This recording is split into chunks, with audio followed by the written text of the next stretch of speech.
Bakının sakit bir məhəlləsində küçənin səsi musiqinin səsinə qarışan bir məktəb var. Burada görünməyənlərlə eşidilənin sehirli vəhdəti yaşanır. Adı 38 nömrəli 11 illik musiqi məktəbidir. Ancaq bu bina təkcə musiqi məktəbi deyil. Bu işığa həsrət gözlərin duyumla dünyanı dərk etdiyi bir məkandır. Burada gözdən əlil uşaqlar musiqi dili ilə danışmağı öyrənir. Notları eşidərək, duyaraq, bəzən də əzbərləyərək ifa edirlər. Bu məktəbdə 159 şagird təhsil alır. Onlar dərsə gedərkən kağız üzərindəki cızıq-cızıq notlara baxmırlar. Çünki o notlar onların barmaqlarında, qəlblərində və eşitmə yaddaşlarındadır. Tar, kamança, qarmon, nağara, skripka, kanon, fortepiano alətlərin səsləri bu uşaqların iç dünyasının pəncərəsinə çevrilib. Uşaqlar gündüz eyni həyat daxilində yerləşən internat məktəbində ümumi təhsil alır. Dərslər bitdikdən sonra isə musiqi məktəbinin qapısından içəri girərək səslərlə yeni bir dünyaya addım atırlar.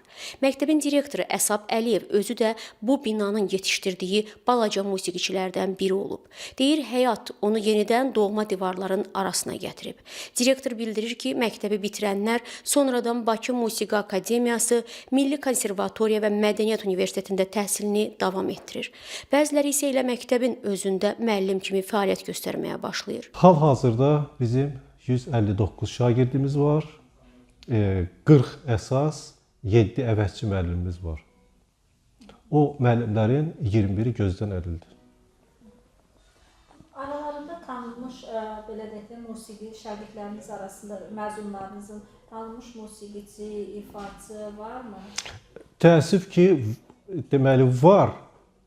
Amma hələlik bu günləri bizim səhnələr gözdən əlillərlə işləməyə tam hazır deyil. Nə ilə bağlıdır bu?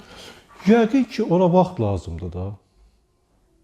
Zamana ehtiyacı var. Direktorun sözlərinə görə Braille şriftləri ilə hər alət üzrə ayrıca dərsliklərin çapına başlanılıb. Bu təcrübə Moskva, Leningrad məktəblərində olub. Biz həmin dərslikləri artıq Bakıya gətirmişik və Azərbaycan dilinə tərcümə olunaraq burada bizim Gözdən Əlillər Cəmiyyətinin tərkibində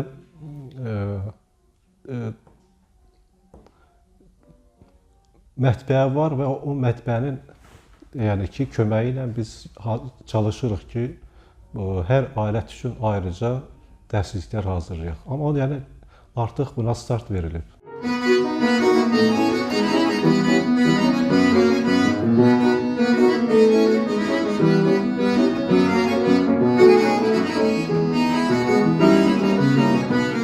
Vüsal Qəhrəmanov artıq 2006-cı ildən məktəbdə qarmon üzrə dərs deyir. Onun dediyinə görə gözdən əlil uşaqlara Allah elə bir istedad verib ki, çətinliklər gözə görsənmir. Bu uşaqlarla işləmək çətindir, amma biz artıq uzun illərdir ki, işləyirik, artıq bizə adiləşib, yəni öyrəşmişik, çətinliyə sinə gəlirik. Necə? Burada belədir ki, bu uşaqlar sağlamlıq imkanları məhdud olan 5 saylı internat məktəbində təhsil alırlar.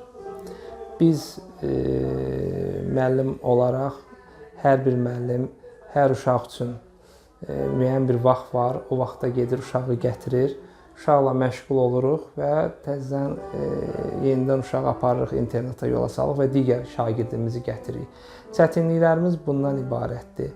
Müəyyən çətinliklər var. Mənim şagirdlərimdən var ki, onlar bitiriblər bu məktəbi, sonra Milli Konservatoriyanı bitiriblər və eyni zamanda artıq bu gün mənimlə çiyin-çiyinə işləyirlər.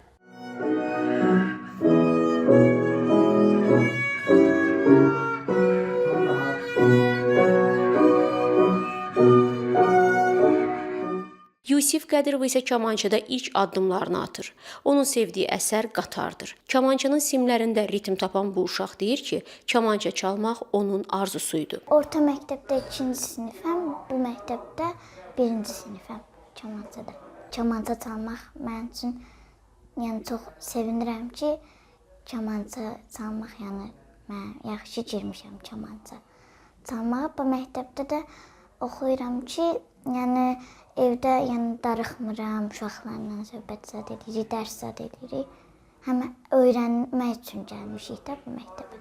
Kamançada hansı mahnıları çala bilirsən, hansıları öyrənirsən? Ay gözəl, cip-cip cüzələrim, yaxşı yol də qatar. Doğmursan səhərlər, sən güneşi gətirir. Yoxulursan səhərlər.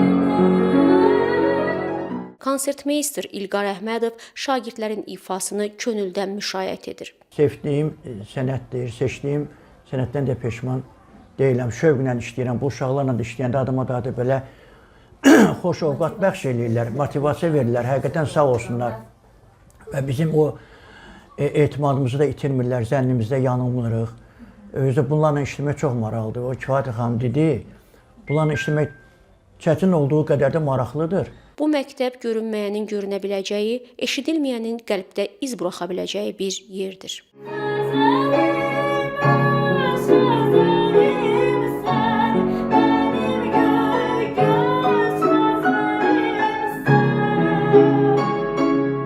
Məktəbin hər otağında işıqlı bir ümid var. Gözdən əlil olsalar da, bu uşaqların duyğuları, dünyaları işıqlıdır.